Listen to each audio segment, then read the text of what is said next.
Pallets. Beautiful old transportation derived wood. Harvested from the majestic pallet tree. They're basically nature's gift to DIYers.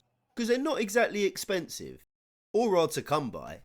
In fact, most people don't even want them. Seeing as you 397 lovely people seem to find the last pallet based video immensely enticing, I've got another one for you. But this time I'll be using pallets to make a lamp. I'll also be using taps. Wait a minute, that can't be right. Pallets and taps. What, taps from a sink? How the f*** do you make a lamp out of pallets and taps? Well, stick around for the next 10 minutes or so and I guess you'll find out. Restoration project.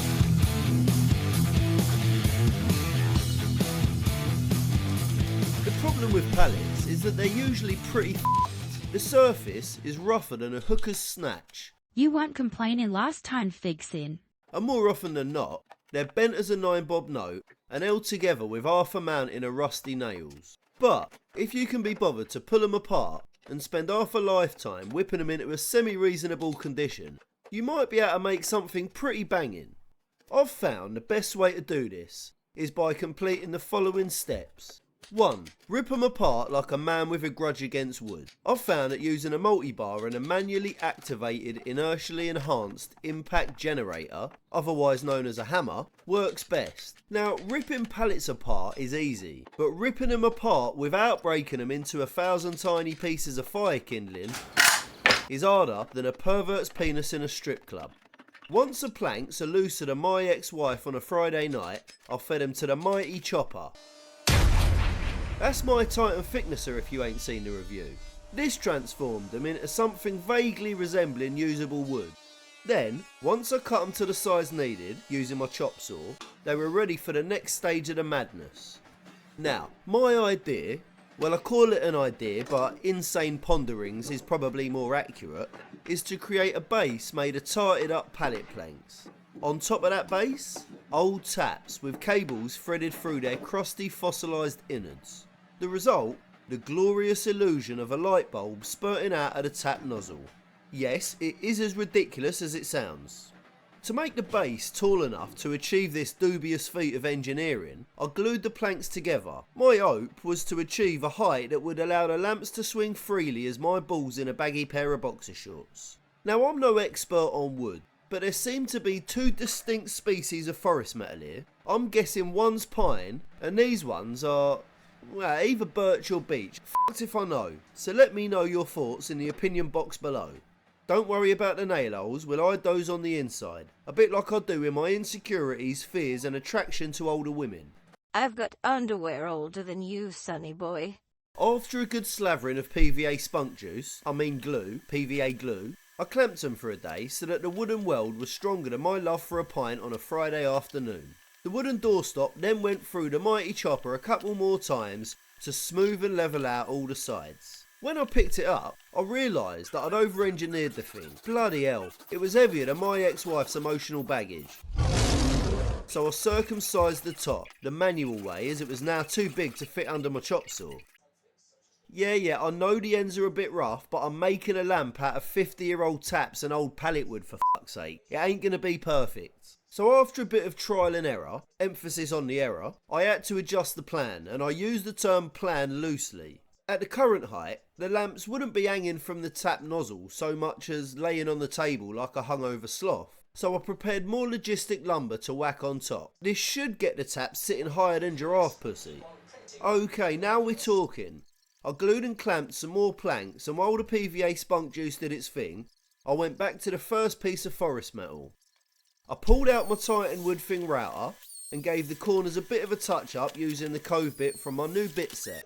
Okay, so it's starting to resemble a slightly more refined wooden doorstop now. You know, one you might find in the servants' quarters of a posh country house or an upmarket farm shop. Once I had a second, smaller slice of Beaver's breakfast, I gave it the same treatment. Mighty chopper for thicknessing, router for edge fondling, and a quick tidy up to make it look slightly less like I nicked it from a building reclamation yard. Okay, we're making some progress here, but let's leave these pallet based doorstops for a minute and take a look at the taps. So when I moved into my house, one of the first things I did, well, apart from question my rum-fueled life choices, was rip out my lavatory lounge. Or, more accurately, my burly cousin did. Action. Smash that shit up, cuzzy. Hey, one tap. Are you filming me? Yeah. I'm supposed to be at work. Well, I won't put it on the internet though. Sorry, cuzzy, plans change sometimes. Anyway, as you can see, from that porcelain palace I salvaged two treasures. A pair of ancient but sturdy sink brackets, future shelves, watch this space, and these beautiful taps. They might look in decent shape now, but that's only because I soaked them in enough vinegar to make a pickle factory jealous, dissolving about 2 tons of limescale that had accrued over multiple decades. Now, if I was dumber, I'd be a plumber. But seeing as I'm not a drain whisperer, I had a little look-see on the interwebs to see what all these parts are called. Apparently, this part here is known as a valve, or cartridge, depending on how fancy you're feeling. By turning the tap handle, this plate, which is referred to as the washer, raises or lowers to allow or prevent the flow of water. Once these taps are housed in an electrical cable, if someone decides they want to fondle the handles, it could end up crushing the cable inside, and your hair might end up spikier than a hedgehog's arsehole. So the washers need to come out. Okay, let's try removing these massive brass nuts. These nuts. Which probably haven't been off the thread since JFK was eating bullets. And that means about half a century if you spent your history class smoking behind a bike sheds like I did. These nuts. Were tighter than a nun's knickers during Sunday Mass. And Jesus said, Tighten thou underwear for the girt of the Lord. So after struggling with some water pump pliers, swearing profusely and whacking them with an inertially enhanced impact generator, like I was auditioning for an anger management group, I got out the heat gun. Now I'm not sure why I didn't try this at first, because it works better than a broke Mexican labourer on overtime. It's not as heavy as my wife, amigo. Once I'd conquered These nuts. I got to work removing the valve washer with my electrical disc rotator. That's right folks, power tools solve everything, even problems you probably shouldn't have created in the first place. The taps will sit proudly on top of the lamp base, so I'll measure up to ensure the taps are sitting nice and square, like a couple of soldiers standing to attention. I drilled holes bigger than a horse fun cave for faucet, penetration, and routed out cavities underneath big enough for These nuts. to fit in. Yeah, I know how it looks, but this part will be hidden, so hopefully it will look slightly less horrific than my ex-wife's criminal record. I had to cut a little bit extra out for the star-shaped nubs on the bottom of the taps too. Very professional, I'm sure you can agree. The thread on the taps was cut down, and I used my ex-wife's nail file to deburr the edges. Well, this episode is all about recycling old items, right? And I'm sure she won't mind. As you can see, the brass nuts were sticking out like an awkward erection at a family dinner. So I cut them down to size 2, and I gave them a little extra wiggle room in the bottom section. Tight fits are usually very enjoyable, but not when you're dealing with electricity. I also carved out a channel to route the cables underneath the base, where I'll make all the connections. Speaking of connections, they'll go a little bit like this. The plug cable will enter the base from the back. The brown wire from the plug will go into one side of the switch, and the 2 brown wires from the tap lamps will be connected to the other side of the switch. The earths and neutrals from the tap lamps will be connected to the earths and neutrals from the plug-in connector blocks. I'll also throw in 2 earth wires connected to the tap bodies, just in case my work of art turns into a work of death and the taps inadvertently become live. If you ain't watched my other restoration project videos, earthing the metal parts of the lamp could mean the difference between Ooh, fancy lamp. and He was dead when I got here, officer. so let's just call it for safety reasons. If that childlike drawing don't make sense, don't worry, I'll show you how we do that later. But for now, let's just worry about preparing These nuts. for an earth connection. It's pretty simple. Drill a hole, thread the hole, and whack in a brass machine screw. Okay, not that simple. Lovely. Okay, let's drill 1 hole in the front and 1 in the back for the switch and cable entry respectively. Now, time to router out the connection cavity. Yeah, that should be big enough. But let's not bog ourselves down with unnecessary processes like actually checking though. Well, we can't leave this wood all naked and unprotected like a porn star without a condom. I'm going to use this Danish oil to provide a shiny, but hopefully natural finish. Make sure you wear protective gloves though, because this stuff will have you shitting your own soul out if you accidentally swallow it. Or looking like Freddy Krueger's Tinder picture if you get it on your skin. Finishing wood with oil, as I've found out, is a fucking tricky job. Now I'm no French polisher, as you can tell, and this part of the project was about as easy as living with my ex-wife. And if you don't know Debbie, that means not fucking easy. I slapped the first coat on with a paintbrush, and that wood was thirsty. It drunk that oil like it was a roofer drinking pints on a Friday afternoon.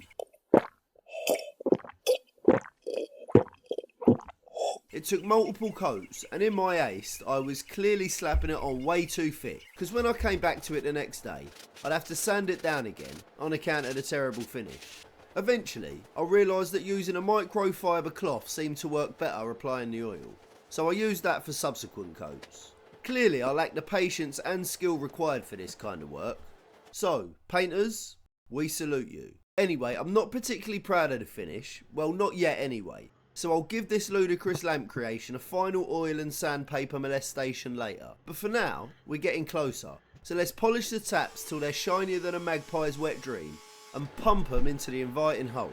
Pull the cables through the taps like we're threading a vagina, but with more grunting and less lubrication. Crimp some lugs onto a couple of bits of earth wire, and use the brass screws to attach them to These nuts. Pull the cables all the way through the base till they're waiting in a cavity to be connected. Now for the fun part, terminations. Like an electrician T1000, channel your inner Schwarzenegger, and terminate the neutrals and the two single earth wires into one side of a connector block. Then, pull the stripped plug cable through the hole on the back and secure it with a cable clamp. We don't want any tensions on those connections when the cable's pulled tight. Now, strip the remaining 3 earth wires and terminate into the other side of the connector block. Do the same with the remaining neutral from the plug cable. Now we want to get the brown wires from the taps. Crimp them together in a lug and throw them onto one side of the switch. Do the same with the brown wire from the plug cable and chuck that onto the other side of the switch. Throw on some heat shrink tubing for shits and giggles. Lob the switch into the hole that we made in the front and secure it with a couple of tiny nuts. Insert joke here. Then you should end up with something that looks a bit like this, but hopefully with less chaos and shorter, neater cables. Just to recap if you missed it, we have the supply cable coming in here with the neutral and earth wires connected to the lamps here. We have 2 single earth wires connected to the metal body of the taps through the brass screws on These nuts. here. And lastly, we have the line cable from the supply feeding the switch here with a feed to the lamps on the other side. Of course, we can't have these electrical connections exposed for all the world to see like a politician in a sex scandal. We need to cover them up with something. So I spunk juiced 2 small blocks on either side of the cavity to attach a cover to not so discreetly hide the shame.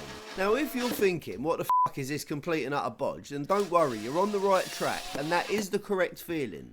This is a complete and utter bodge. And at the end, we'll review the madness and the outcome. But for now, let's use all our bodge-entration to finish this bodge once and for all. We'll strip the cables hanging out the tap nozzle and screw the top of the lamp holder onto the cord grips. Then, it's as simple as throwing the cables into their corresponding terminals, ensuring the screw is tighter than a virgin's arsehole. Once they're all in there, snug as a bug having a tug, screw the bottom part of the lamp holder into place. Now, let's put a plug on the end of the cable with a 3 amp fuse to protect the cable feeding the taps. We'll also fit the handles on the top of the taps. Okay, not bad really. Let's take a look at this lavatory-esque lamp.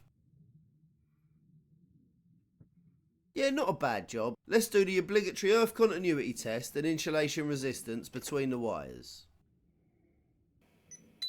Lovely. Nice.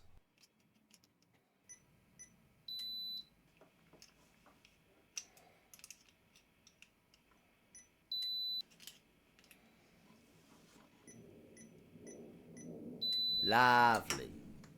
Just one thing left to do. Fit the globes and then we can switch it on and see how long it takes to kill me. But stick around to the end and we'll go over the run-based errors and look to see what could have been improved.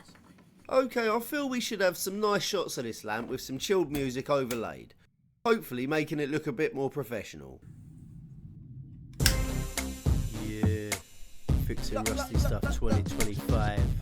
Pallets and taps. You don't know. Making lamps out of mad shit. When I get bored, go to my cave. I'm about to make something well depraved. Pallets and taps. To make a lamp, where the inspiration come from. The rum I drank, glued up the pallets and I put them in a clamp.